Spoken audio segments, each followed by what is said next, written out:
महाराष्ट्र की राजनीति में इन दिनों एक भूचाल आ गया है। पिछले एक दो दिनों से वहां पे बयानबाजियां तेज हो गई हैं और उसकी वजह यह है कि महाराष्ट्र के एक मंत्री हैं तानाजी सावंत। वो शिंदे गुट की जो शिवसेना है उससे उनका ताल्लुक है और वो मंत्री भी हैं। उन्होंने एक ऐसा बयान दे दिया है कि जिससे एनसीपी के यानी कि अजित पवार गुट के जो नेता हैं या जो अजित पवार गुट के जो कार्यकर्ता हैं वो काफी नाराज हैं। अब सबसे पहले ये जान लीजिए कि तानाजी सावंत ने ऐसा क्या कहा। तानाजी सावंत किसी एक कार्यक्रम में संबोधित कर रहे थे। उन्होंने कहा कि उनका कभी भी एनसीपी की जो विचारधारा रही है उससे वो कभी भी सहमत नहीं रहे हैं, लेकिन आज एक मजबूरी है कि वो कैबिनेट में एनसीपी के नेताओं के साथ बैठते हैं, लेकिन जब भी वो कैबिनेट की बैठक से बाहर निकलते हैं तो उन्हें उल्टी आ जाती है।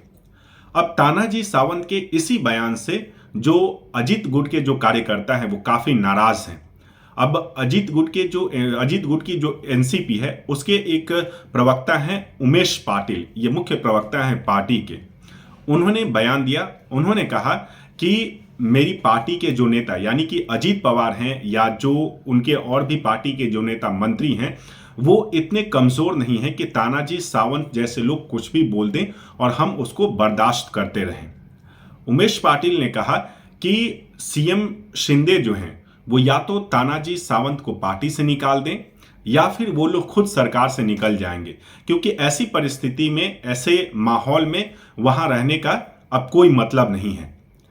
जब ये बवाल जो है वो काफी बढ़ गया तो उसके बाद शिंदे गुट की जो शिवसेना है उसकी तरफ से भी बयान आया।